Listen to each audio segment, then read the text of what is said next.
What's going on, guys? Welcome back to another video. I'm Matt and XSR, and today we are at Branson's taking out the Yamaha XSR 700 for 2024. Now I'm going to try and answer a question.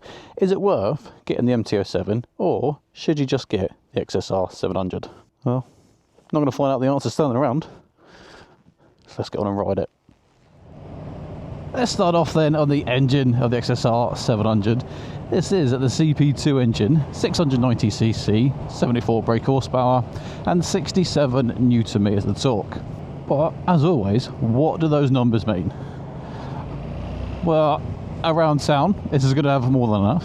When you get onto the back roads, it's gonna be all right. But I wouldn't particularly want to take this long distance touring, and you're not going to expect too much from the engine. So like anything with a smaller CC bike, don't expect too much, and actually you'll find they tend to impress you more.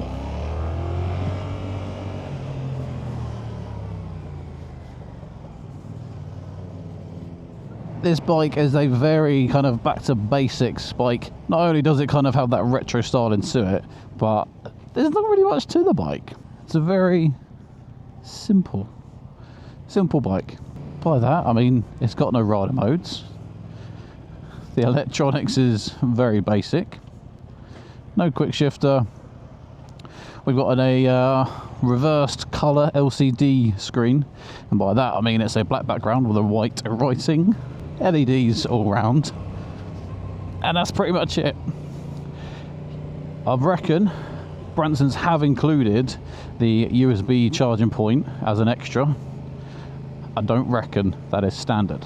I'm 6'1" and 115 kilos, so I am pretty heavy, but still this bike handles really nicely. We're now into the faster back road, 60 miles an hour.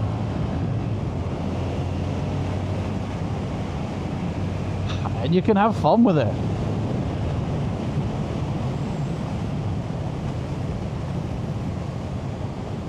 Obviously we've got no wind protection at the front, but that's okay. It means we don't get any strange buffeting.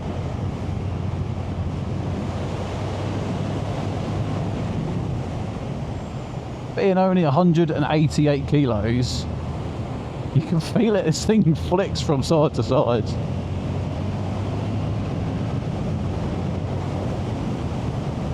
Now I say I don't think this is the most exciting engine. It doesn't mean you can't have fun on it. It just means it's not exciting. It doesn't thrill me. I reckon the XSR 900 for me would be kind of the perfect package, but maybe I'm wrong. I'm sure there's plenty of people out there cutting around on the XSR 700 and they'll love it. Just like the MT-07, there is no assist and slipper clutch, so when you are banging down the gears, you just need to be a little bit mindful, because you can lock up that rear section, and it's not fun. It's not. It handles. I think that to me is the kind of the best selling point for this. It's the handling on there. It's fantastic.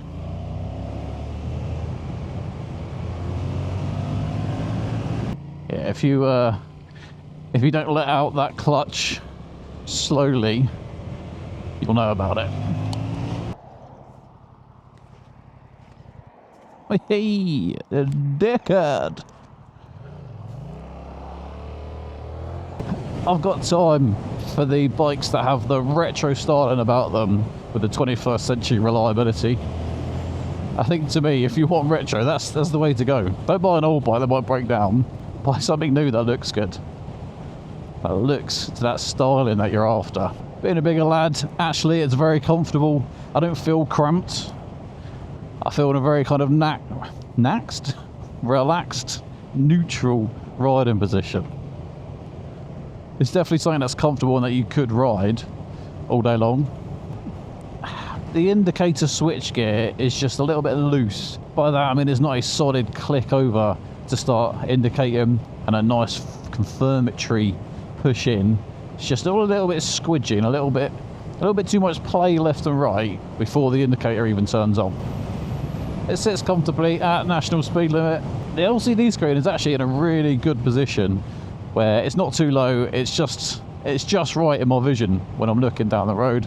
I was actually on the GT Plus this morning, And I felt like that TFT was just a little bit too low. I had to like lift or lower my helmet so I could see the screen properly.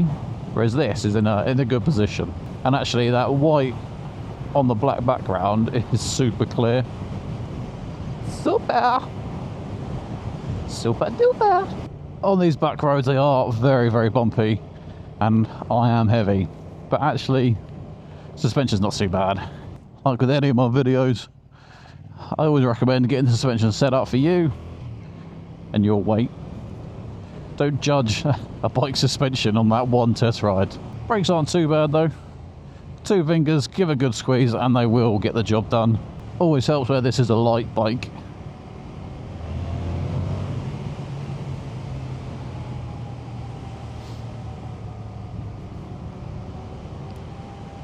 These type of roads are where this bike is absolutely perfect.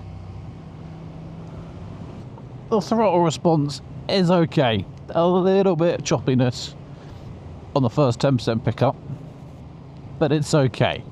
We'll just leave it at that. And here we go then, we've got this in the white, but they do have another colour, which is the historic blue. Me personally, I'm sticking with the white.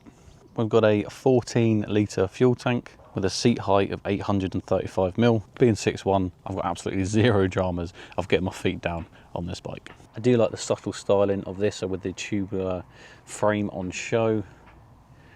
We've got a nice kind of round tail section, or tail light should I say, which then mimics the front as well, and obviously the LCD screen. Like I said, there's just not a whole lot for this bike. Like it's simple. Coming in at only £8,266, it's not going to break the bank. Like I said, it's not the fastest, it's not the quickest, but actually on the back roads, it's just as much fun as any bike with 200 brake horsepower. Can't use it all. It's what's usable that makes it fun. The styling of it is on point. I'd rather have this than the MT-07. And I really like the retro styling of this bike. The question at the start was, would I prefer the MT-07 or the XSR 700? Now Zoe's got the MT-07, so I've ridden that a few times.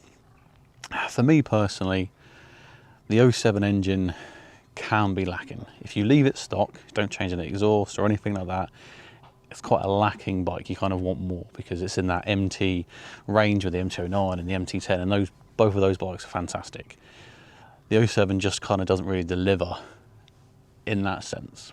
So for an engine like that, I think putting it in a retro style bike, it just makes more sense. So I'd rather have the XSR 700 than the MT-07. That's just my personal opinion, obviously. You're welcome to disagree. Don't tell me I'm wrong, it's my opinion. But you let me know below, would you pick the XSR or would you go for the MT-07? Well guys, short and sweet. If you've enjoyed this video, give it a thumbs up. More importantly, subscribe to the channel. Plenty more reviews coming, even though the riding season is almost over. I even put my thermal liner in of my jacket today. So that symbolises that it's starting to come to an end. But hopefully more to come. Nothing else to say but keep riding whilst the weather is dry. I'll see you on the next one. Ride safe.